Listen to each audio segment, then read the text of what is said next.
वैसे तो चीन पाकिस्तान का सबसे अच्छा दोस्त है, लेकिन इन दिनों दोनों देशों के बीच रिश्ते सामान्य नहीं दिख रहे हैं।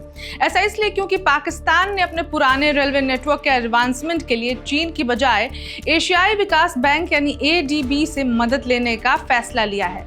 अब चीन में हुए SCO समिट के बाद ऐसी खबर आना और भी ज्यादा दिलचस्पी बढ़ा देता है, क्योंकि भारत और चीन के बीच नजदीकियां बढ़ रही हैं और भारत का सबसे बड़ा दुश्मन पाकिस्तान है, जो कि चीन का तो बहुत खास माना जाता रहा है। ऐसे में जानना बेहद दिलचस्प और अहम है कि क्या हो गया है चीन और पाकिस्तान के बीच। नमस्कार, मैं ऋचा पराशर और आप देख रहे हैं वन इंडिया हिंदी। पाकिस्तान ने ADB से $2 अरब का loan Karachi Rohri railway section को बेहतर बनाने के लिए मांगा है। यह वही ML1 परियोजना है जो कभी चीन और पाकिस्तान आर्थिक गलियारे यानी CPEC की सबसे बड़ी और महत्वाकांक्षी योजना मानी जाती थी। चीन का परियोजना से पीछे हटना पाकिस्तान की आर्थिक स्थिति की चिंताओं को उजागर करता है। इसको लेकर कई तरह की अटकलें भी लगाई जा रही हैं कि आखिर क्यों चीन में पाकिस्तानी प्रोजेक्ट से अपने हाथ खींच लिए हैं।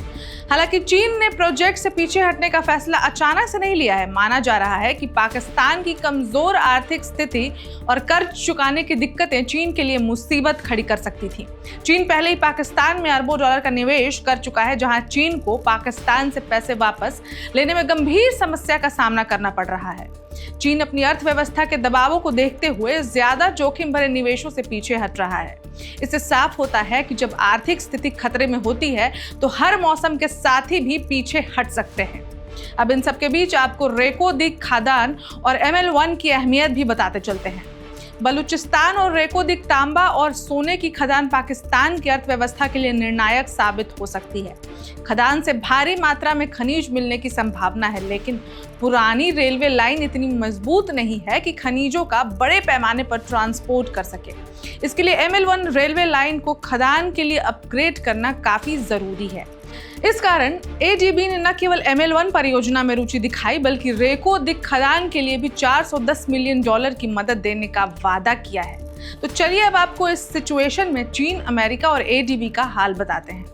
ADB का रोल बढ़ने का मतलब है कि पाकिस्तान अब केवल चीन पर निर्भर नहीं रहना चाहता। सूत्रों के अनुसार पाकिस्तान ने इस कदम से पहले चीन से सहमति ले ली थी ताकि रिश्तों में खटास ना आए। पाकिस्तान तो सबसे ही डर रहा है।